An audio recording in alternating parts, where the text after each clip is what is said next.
Hi everyone, this is Madeline from Amethyst Atelier and welcome to my channel. It is a beautiful Monday morning here in Irvine, California. It's also December, so it's been very cold. And I took a walk this morning and I got into reminiscing this whole past year.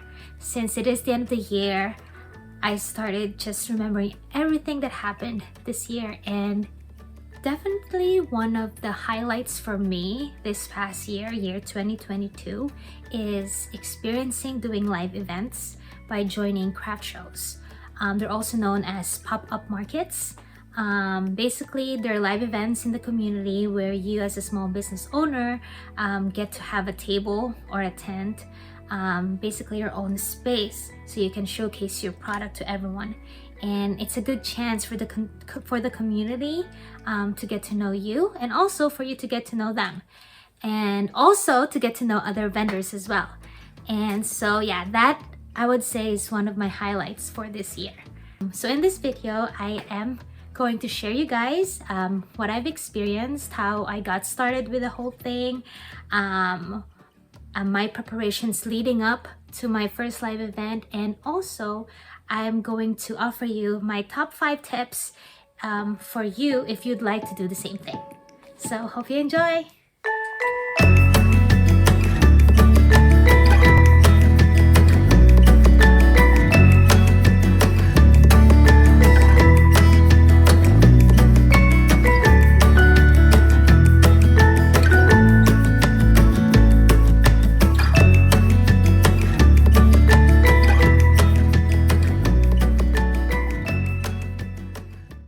I did not plan to do it as early as I did. I started less than a year after I started my small business. Originally intended to focus on my online presence before exploring in-person events like pop-up markets and craft shows. But what changed was actually a good friend of mine. Her name's Rowena. You're gonna see her in the video. She told me about a craft market event here in Irvine, and it's so close where I lived. And that was the first craft show I heard about. So I researched that, and then I looked for others. And so yeah, that is how I was introduced to these kinds of events.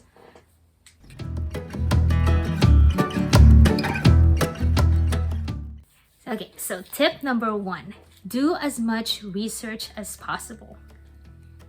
This includes both online research and field research, meaning going there where the event's gonna happen even before the actual event that you're doing.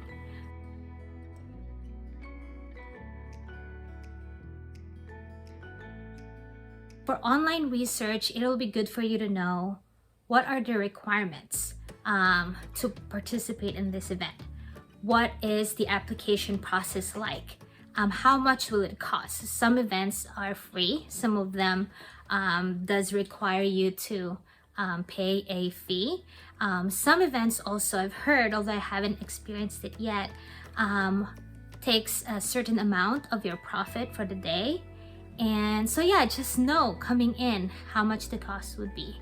The side of research that I feel is very important is doing a field research, where is when you actually go to that event and find out more information, such as, is there any setup protocol to follow? How much time will actually I need to set up versus how much time is allotted for me? Will I need to do something different so I can make that time frame? How do you get to the location? Where will you park? Know the logistics.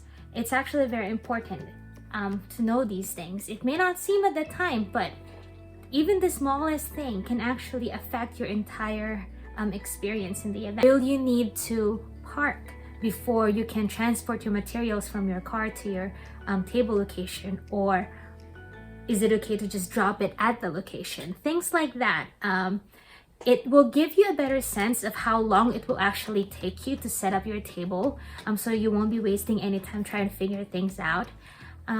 Some events require me to park before I can transport my stuff from my car to my table location. And so I had to really, so that I don't waste time, because normally they only give you a certain amount of time to set up before the event starts, like 2 hours or so.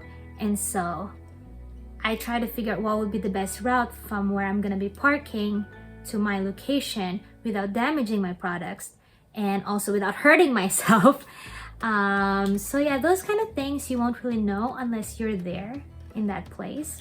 Even if you don't know exactly where your tent's gonna be at, it'll be good to see where the parking lot is relative to the location of the event. So you kind of get a better sense of what kind of stuff you're gonna need to transport your things. One of the most important questions I always ask myself whenever I go to that location the day before, or even a couple of days before the actual event, is there Wi-Fi? And if there is, how strong will it be? If not, what's my alternative plan? Also, I am very big on safety. My safety always comes first.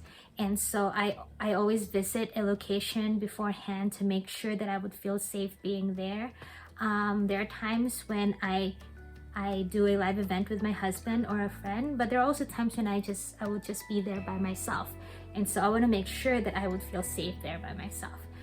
Tip number 2, know your goal, because this is what's going to keep you going. You have to ask yourself, why are you doing this? Is it worth it? What would be the benefit of doing it? What would be the consequence of doing it?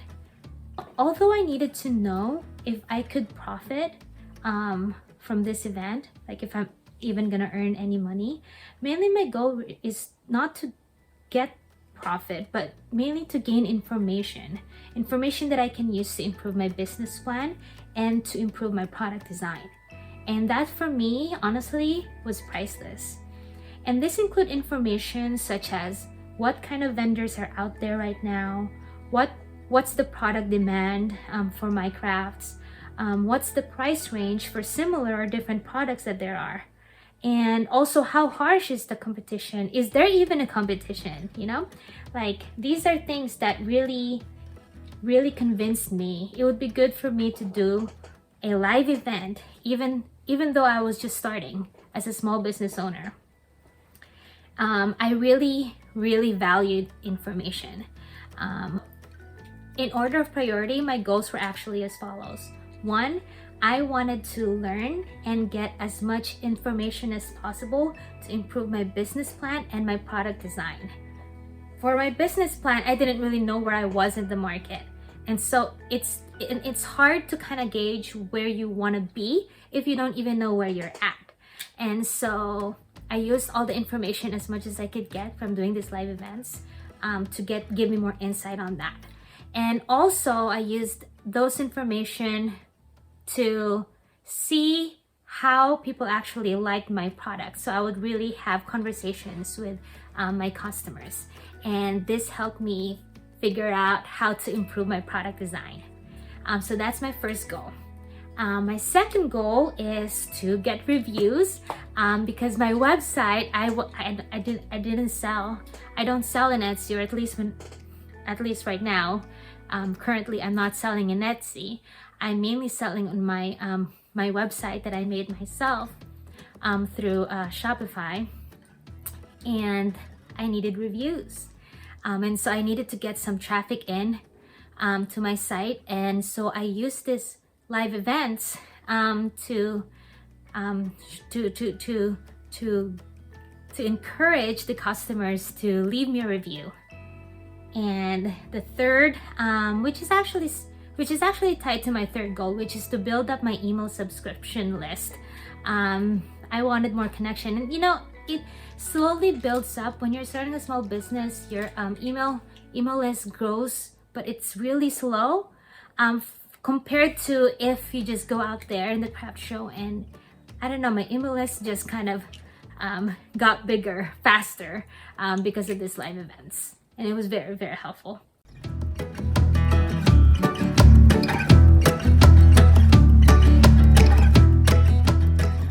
Tip number 3, accept help. I'm gonna say it again because this is very important. Learn to accept help. And by this I mean help given by your friends and your family, whether it's emotional support or encouragement or actual physical help. Especially on the day of, it's a lot of work to move your things from your car to the table, from your table to your car, and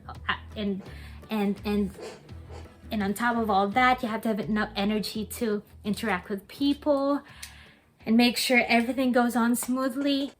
If you have people who want to help, welcome that help. Of course, there's the other side too of if people criticize or give you opinions, you know, be open to them. You don't have to agree with them, but be open to them, thank them for their advice, and take it with a grain of salt. Yeah. Also, the other vendors and the event staff. Basically, when I started doing live events, I had this mindset of I am a sponge and I'm just going to sponge everything, absorb everything that I've learned from everyone around me in that place. So I met a lot of vendors both vendors that have been doing it for a long time, or vendors that have just started just as me, and we actually share information and we learn from each other. And you know what, it's actually more fun that way. Instead of seeing the other vendors as your competitors, see them as your friends. You will be surprised how open other vendors are and how willing they are to help you when you're just getting started. For me, I was actually very touched that a lot of them were very supportive, you know, because everybody went through the same things you're going through, you know. Maybe the details are a little different, but everybody had to start. And so, yeah, everybody in that event was very, very helpful.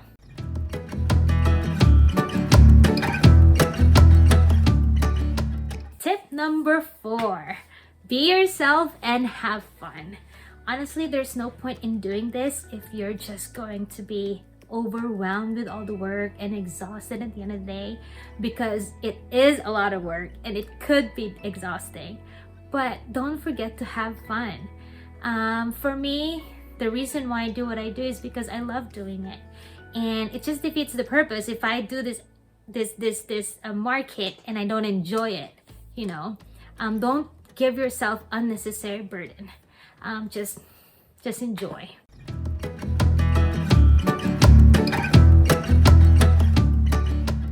Tip number 5, and this will be the last tip I'm going to share with you guys for today, and it is learn from your mistakes.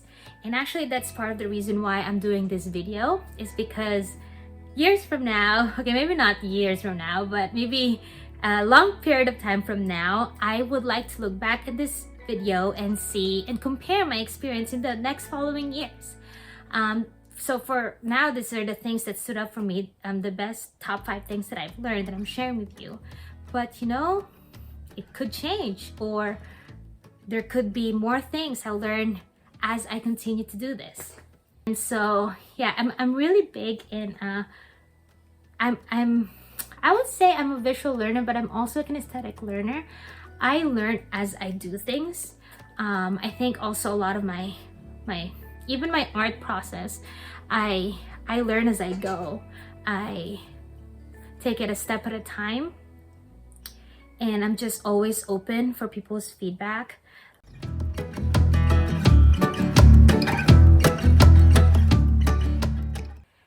Yes, definitely yes. I am planning to continue doing pop-up markets in the future.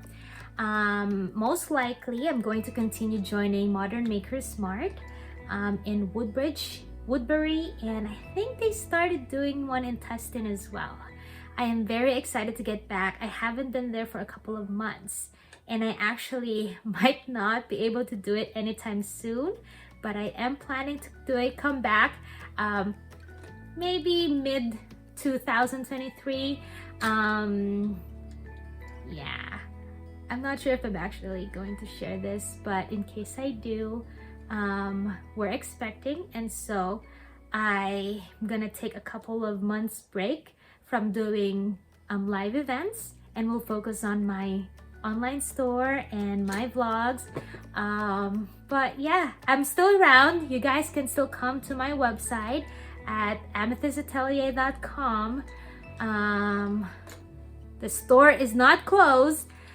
Still come and visit. And also, if you have not already, subscribe to my email list. I'm gonna put a link down below. Like and subscribe this video. See you guys next time.